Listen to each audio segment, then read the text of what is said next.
علیکم ورحمۃ اللہ وبرکاتہ۔ محترم ناظرین کرام و عزیز طلباء و طالبات، آج ہم جس موضوع پر گفتگو کریں گے وہ موضوع یہ ہے کہ ہم بندگان خدا کے پاس اللہ رب العزت کی طرف سے آزمائشیں اور مصیبتیں کیوں آتی ہیں۔ ہم پر مصیبتیں اور تکلیفیں آنے کی سب سے پہلی وجہ اللہ رب العزت کا امتحان ہوتا ہے۔ جس طرح دنیا میں ہم کھرے کھوٹے کی پہچان کے لیے ایک جانچ پڑتال کرتے ہیں، اسی طرح اللہ رب العزت اللہ پر اور یوم آخرت پر ایمان رکھنے والوں کی جانچ پڑتال کرنے کے لیے، یعنی کھرے کھوٹے میں فرق واضح کرنے کے لیے اللہ رب العزت آزمائشیں بندگان خدا کے پاس بھیجتے ہیں۔ اور جب انسان ان آزمائشوں پر صبر اور تحمل کا مظاہرہ کرتا ہے اور اللہ رب العزت کا شکر بجا لاتا ہے اور اللہ کی طرف رجوع ہو جاتا ہے تو اللہ رب العزت اس بندے سے خوش ہو جاتے ہیں اور اسے اپنا محبوب بنا لیتے ہیں۔ تو پتہ چلا کہ آزمائش اور مصیبت کی سب سے پہلی وجہ اللہ کا امتحان ہوتا ہے، اور اللہ رب العزت امتحان انہی بندوں سے لیتے ہیں جنہیں اللہ رب العزت پسند فرماتے ہیں۔ جیسا کہ حدیث شریف میں ہے، اللہ کے رسول سید المرسلین صلی اللہ علیہ وسلم ارشاد فرماتے ہیں، اللہ رب العزت جس بندے سے یا جس قوم سے اللہ رب العزت محبت فرماتے ہیں، چاہتے ہیں، اس قوم کو اللہ رب العزت یا اس فرد کو اللہ رب العزت آزمائشوں میں مبتلا کرتے ہیں۔ اگر وہ ان آزمائشوں میں، ان مصیبتوں میں ثابت قدم رہتا ہے اور اپنی زبان سے ناشکر کلمات نہیں نکالتا، بلکہ ہر حال میں اللہ کا شکر بجا لاتا ہے اور اللہ کی طرف رجوع ہو جاتا ہے، تو اللہ رب العزت اسے اپنا محبوب پسندیدہ بندہ بنا لیتے ہیں اور اللہ کا اور مزید قرب اسے عطا فرماتے ہیں۔ اور اگر اس امتحان میں کوئی بندہ ناشکری کرے اور بے صبری کا مظاہرہ کرے تو پھر اس بندے سے اللہ رب العزت ناراض ہو جاتے ہیں۔ اللہ کے رسول سید المرسلین صلی اللہ علیہ وسلم ارشاد فرماتے ہیں کہ اللہ رب العزت اپنے محبوب بندوں سے آزمائش اور امتحان لیتے ہیں تاکہ انہیں اور مزید محبوب بنائیں اور ان کو مزید اعلیٰ مرتبہ اور اعلیٰ درجہ عطا فرمائے۔ اسی لیے اللہ رب العزت حضرات انبیاء کرام رضوان اللہ تعالی علیہم اجمعین سے امتحان اور آزمائش کی بھٹی سے انہیں گزارا ہے۔ اللہ کے رسول سید المرسلین صلی اللہ علیہ وسلم ارشاد فرماتے ہیں کہ روئے زمین پر سب سے زیادہ اگر کسی انسانوں پر مصیبتیں اور آزمائشیں آئی ہیں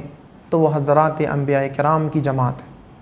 یعنی سب سے زیادہ مصیبتیں اور آزمائشیں ان انبیاء کرام رضوان اللہ تعالی علیہم اجمعین کے پاس آئی ہیں،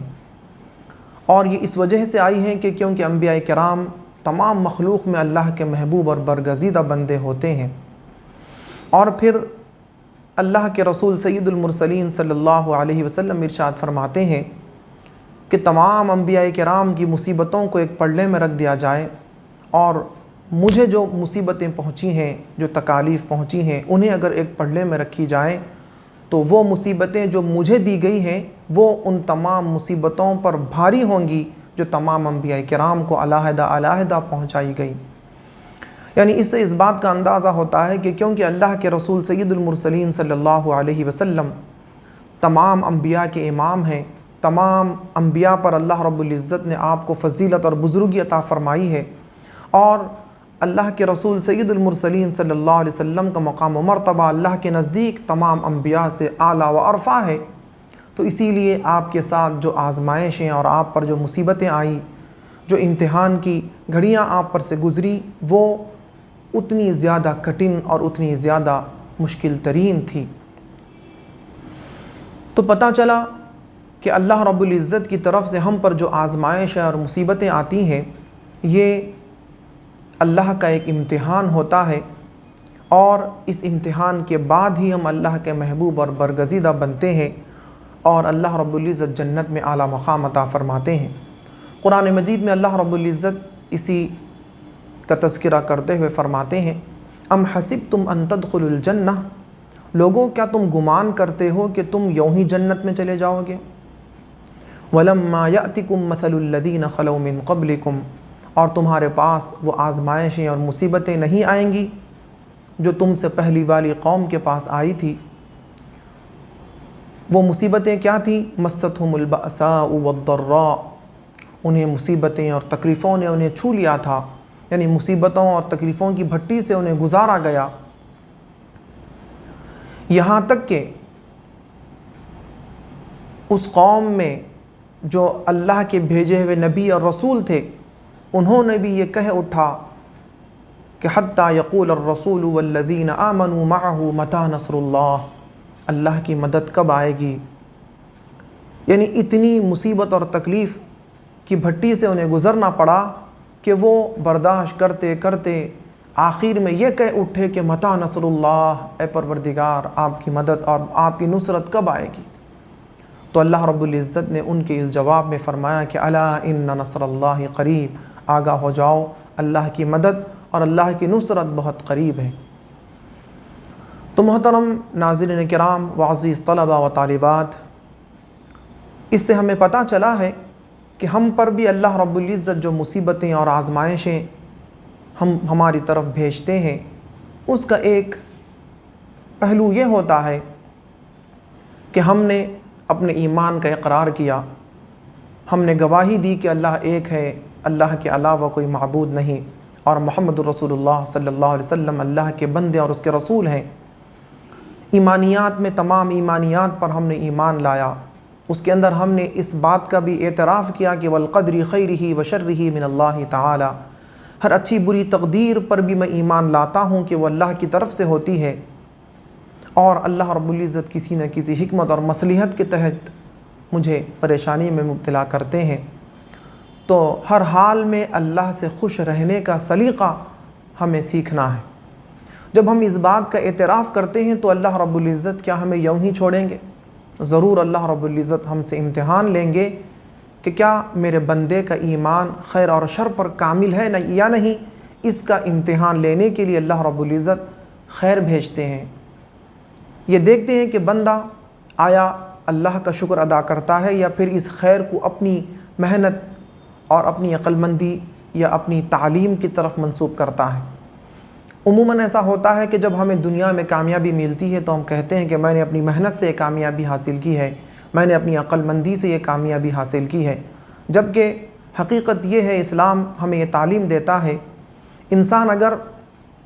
عقل سے انسان کو اس دنیا میں روزی روٹی ملتی، کامیابی ملتی، تو بہت سے عقل مند بے روزگار ہیں، بہت سے عقل مند ناکام ہیں۔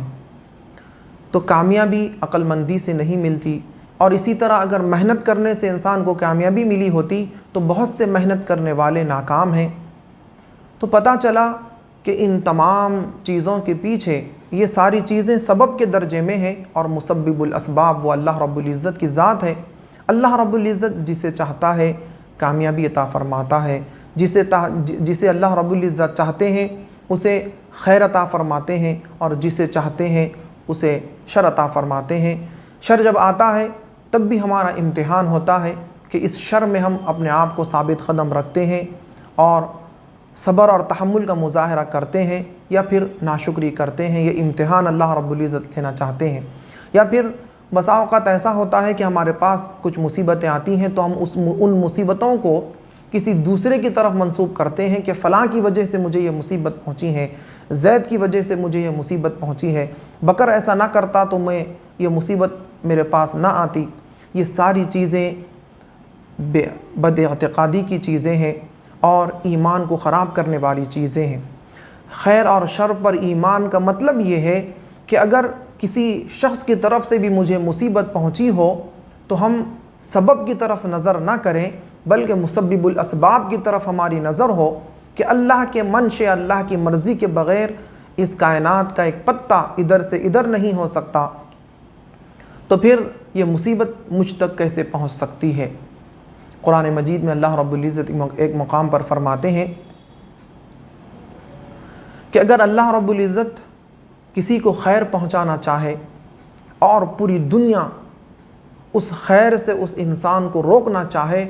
تو پوری دنیا کی طاقت مل کر بھی اس انسان کو وہ خیر پہنچنے سے نہیں روک سکتی۔ اور اسی طرح اللہ رب العزت کسی کو شر پہنچانا چاہے، کسی کو نقصان میں مبتلا کرنا چاہے، پوری دنیا کی طاقت مل کے اسے اس نقصان سے نہیں بچا سکتی۔ اللہ رب العزت جو چاہتے ہیں اس کائنات میں وہی چیز ہوتی ہے، اللہ کے منشے اور قدرت کے بغیر کوئی چیز نہیں ہوتی۔ صوفیہ کرام بھی ارشاد فرماتے ہیں کہ جب ہم صوفیہ کرام کی تعلیمات کا مطالعہ کرتے ہیں تو ہمیں پتہ چلتا ہے کہ ان کی نظر کیسے مسبب الاسباب پر ہوتی تھی۔ اگر کسی نے انہیں گالی دیتا یا کوئی انہیں برا بھلا کہتا تو وہ زید عمر جس نے انہیں برا بھلا کہا ہے وہ ان کا برا نہیں مانتے، ان کی نظر اللہ پر ہوتی، وہ اللہ کی طرف متوجہ ہوتے کہ شاید مجھ سے کوئی غلطی ہو گئی ہو کہ اللہ رب العزت نے اس کی سزا کے طور پر مجھے یہ دکھ اور یہ تکلیف میں مبتلا کیا ہے۔ وہ فوراً توبہ اور استغفار کی طرف متوجہ ہو جاتے ہیں، اللہ کی طرف متوجہ ہو جاتے ہیں۔ تو عزیز طلبہ و طالبات، اللہ رب العزت خیر اور شر میں ہمارا ایمان کس قدر مضبوط ہے اس کو جانچنے کے لیے آزمائشوں میں، مصیبتوں میں مبتلا کرتے ہیں۔ تو پتہ چلا کہ ہم پر مصیبتیں اور آزمائش آنے کی ایک اور پہلی وجہ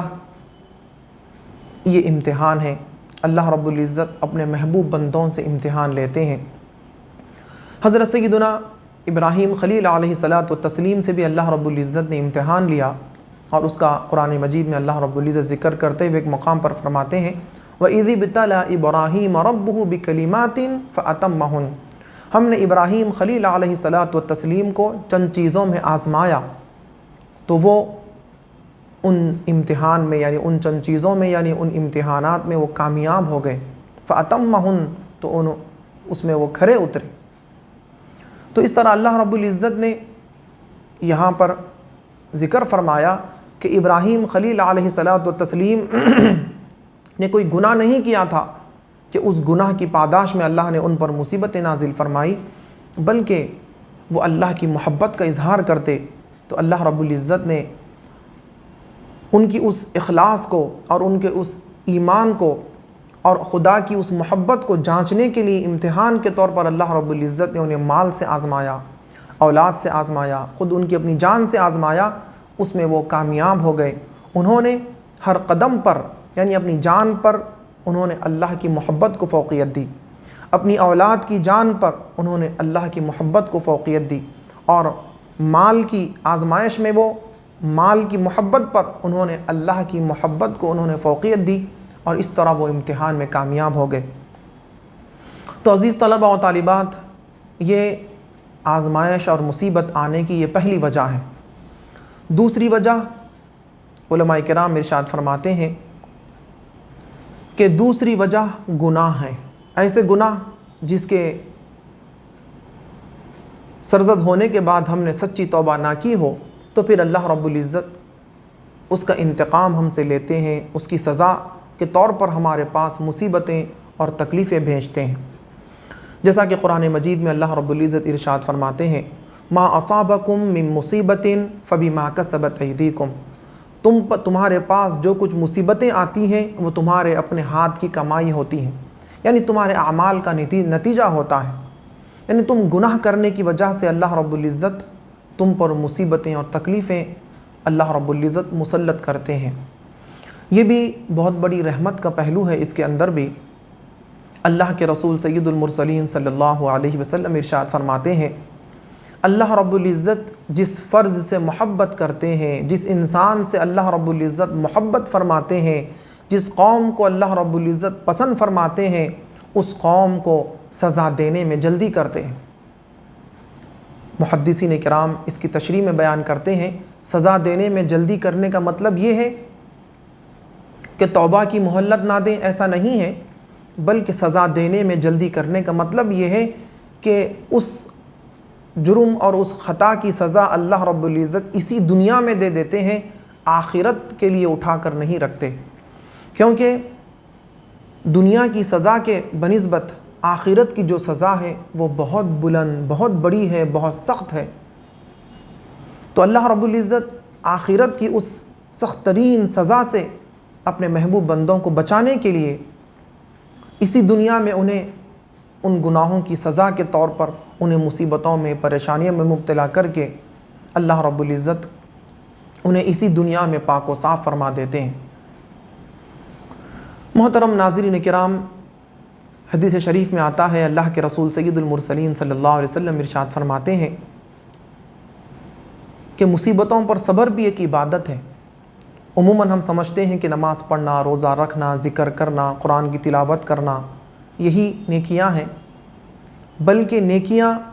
مصیبتوں پر صبر کرنا بھی نیکیاں ہیں، یہ بھی ایک عبادت ہے۔ مصیبتوں پر صبر بھی ایک عبادت ہے۔ اللہ کے رسول سید المرسلین صلی اللہ علیہ وسلم ارشاد فرماتے ہیں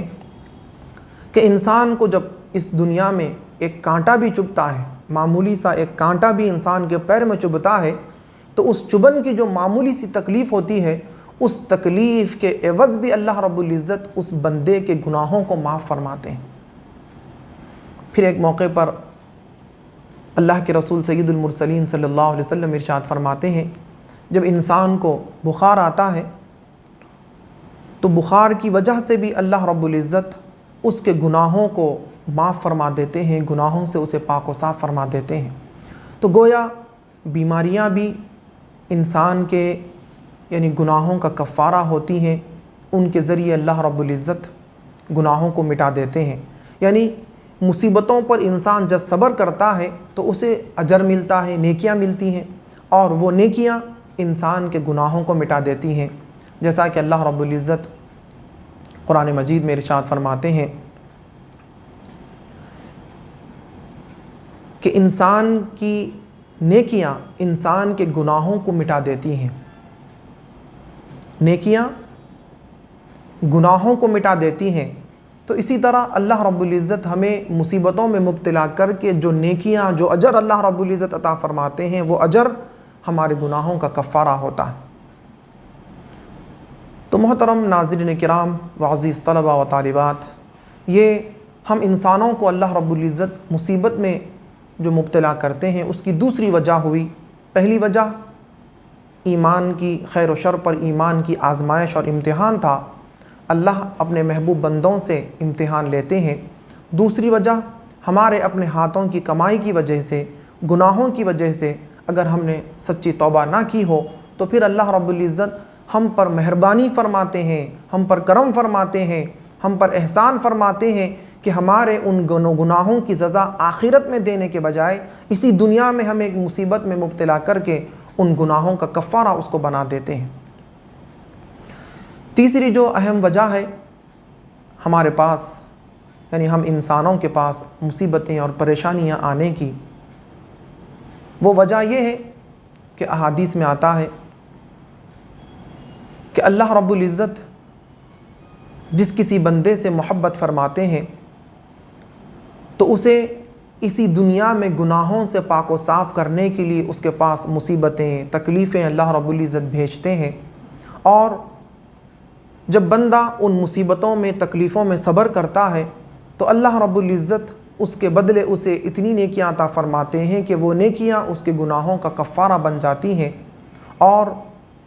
اس کے گناہوں کا کفارہ بننے کے لیے اللہ رب العزت اس کے پاس مصیبتیں اور تکلیفیں بھیجتے ہیں تاکہ اس کا یہ اجر اس کے گناہوں کا کفارہ بن جائے۔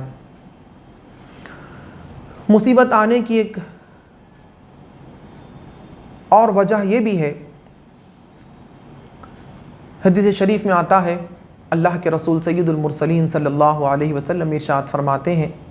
کہ اللہ رب العزت اپنے ایک بندے کا ایک مقام طے کر لیتے ہیں کہ میں اس بندے کو جنت میں یہ مقام و مرتبہ عطا کروں گا، اور وہ اپنی عبادتوں کے ذریعے اس مقام تک نہیں پہنچ سکا تو اللہ رب العزت اس کے پاس مصیبتیں اور تکلیفیں بھیجتے ہیں، اور اگر وہ ان مصیبتوں پر ثابت قدم رہتا ہے، صبر اور تحمل کا مظاہرہ کرتا ہے، ناشکری نہیں کرتا بلکہ اللہ کی طرف رجوع ہوتا ہے، توبہ اور استغفار کرتا ہے، اور اللہ سے مانگنے میں، گڑ گڑانے میں مصروف ہو جاتا ہے، تو پھر اللہ رب العزت مصیبتوں پر صبر کی وجہ سے اسے جو اجر عطا فرماتے ہیں وہ اجر وہ نیکیوں کے ذریعے اللہ رب العزت اس کو وہ مقام و مرتبہ عطا فرماتے ہیں جو اللہ رب العزت نے طے کر لیا ہے۔ تو عزیز طلبہ و طالبات، پتہ چلا کہ اللہ رب العزت ہمیں جنت میں داخل کرنا چاہتے ہیں، اور ہمارے اعمال ایسے نہیں ہیں کہ ہم ان نیکیوں کے ذریعے ہم جنت کے مستحق بنیں، تو اللہ رب العزت ہم پر مصیبتیں اور تکلیفیں ڈالتے ہیں، اور ہم اس پر صبر کرتے ہیں، اور اس پر اللہ رب العزت جو اجر عطا فرماتے ہیں وہ اجر کو اللہ رب العزت ہماری عبادتوں میں ملا کر ہمیں وہ مقام و مرتبہ عطا فرماتے ہیں۔ صوفیہ کرام فرماتے ہیں کہ اگر کسی انسان پر اللہ کی طرف سے آزمائش اور تکلیف آ رہی ہو تو انسان عبادتوں میں کثرت کرے، یعنی اگر وہ 5 وقتہ نمازیں پابندی سے نہیں پڑھتا تو اسے چاہیے کہ 5 وقتہ نمازوں کا اہتمام کرے، اور اگر 5 وقت کی نماز پابندی سے پڑھنے کے باوجود بھی اس پر مصیبتیں اور تکلیفیں آ رہی ہوں تو وہ نوافل کا اہتمام کرے، نفل روزے رکھے، اللہ کا ذکر، تسبیح، تحلیل، یعنی عبادتوں کو اضافہ کر دے۔ نیکیاں کمانے کے جو ذرائع طریقے اللہ کے رسول صلی اللہ علیہ وسلم نے ہمیں تعلیم فرمائی ہے، ان طریقوں کو سیکھ کر نیکیاں کمانے کے ذرائع بڑھا دیں، تاکہ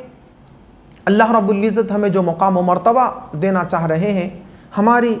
نیکیوں میں کمی کی وجہ سے، عبادتوں میں کمی کی وجہ سے، ثواب میں کمی کی وجہ سے ہم وہ مقام تک نہیں پہنچ سک رہے ہیں، تو اللہ رب العزت ہم پر مصیبتیں ڈال کر اللہ رب العزت اس پر اللہ رب العزت ہمیں اجر دیتے ہیں، اور وہ اجر ہمیں وہ مقام تک پہنچاتا ہے۔ تو ہم جب اپنی عبادتوں میں نفل ذکر میں ہم نفل نمازوں میں اگر ہم اضافہ کر دیں، نیکیاں کمانے میں ہم اور مزید اضافہ کر دیں، تو پھر چونکہ ہم ان عبادتوں کی وجہ سے ہمیں وہ مقام مل سکتا ہے، تو اللہ رب العزت پھر ہم پر مصیبتیں اور تکلیفیں اللہ رب العزت نہیں نازل فرمائیں گے، بلکہ ہماری یہ نفل عبادتیں ہی ہمیں وہ اجر، وہ مقام دلانے کے لیے کافی ہو جائیں گی۔ پھر محترم ناظرین کرام و عزیز طلبہ و طالبات، آخری جو وجہ ہے ہم پر مصیبتیں اور تکلیفیں آنے کی، وہ ہے